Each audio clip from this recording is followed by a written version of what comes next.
बिस्मिल्लाहिर्रहमानिर्रहीम। अस्सलाम वालेकुम। आप देख रहे हैं DNN न्यूज और मैं हूं गुलाम ज़हरा। अब रुख करते हैं खबरनामे की तरफ।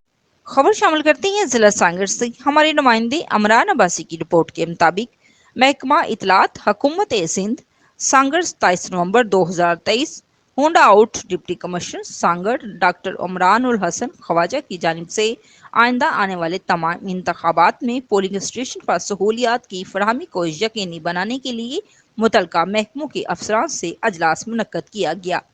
अजलास से खिताब करते हुए डिप्टी कमिश्नर ने तमाम महकमों और बिलखसूस एजुकेशन वर्कर्स के अफसरान को हदायत की कि वो तमाम पोलिंग स्टेशन का दोबारा जायजा लें और जिन स्कूलों में पोलिंग स्टेशन कायम किए गए हैं इनमें पानी, बिजली और चार दीवारी समेत मजूर अफराद के लिए रैंप को भी यकीनी बनाएं, क्योंकि आम इंतखाबात मुनक्कद कराना हमारा कौमी फरीज़ा है।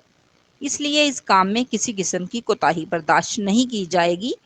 अजलास में इलेक्शन ऑफिसर मोहम्मद उमैर ने कहा कि जिला भर में कायम पोलिंग स्टेशन ज़्यादातर स्कूल बिल्डिंग शामिल है, इसलिए महकमा एजुकेशन वर्कर्स के अफसरान अपने अमले को पाबंद करें कि वो वक़्त पर काम मुकम्मल करें। मौके पर additional deputy commissioner Salim Jatoi, तमाम तलका assistant commissioner workers and service agriculture के अफसरान समेत डिस्ट्रिक्ट हेल्थ ऑफिसर फैज़ मोहम्मद मरी भी मौजूद थे। आल Pakistan जमायतुल Abbas welfare society टंडोआदम zone की जानिब से टंडोआदम के सहाफ़ियों को गुज़श्ता दिनों बंगला रोड पर अजीमुर शान अहले सुन्नत कॉन्फ्रेंस की कवरेज करने पर टी पार्टी की दावत दी गई। सहाफ़ियों को फूलों के हार पहनाकर उजरतें पेश की गई।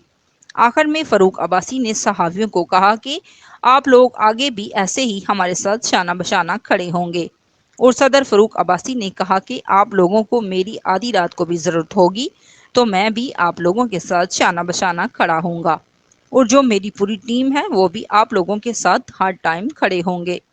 अब तक के लिए इतना ही। मज़ीद खबरों के लिए हमारे साथ रहिए।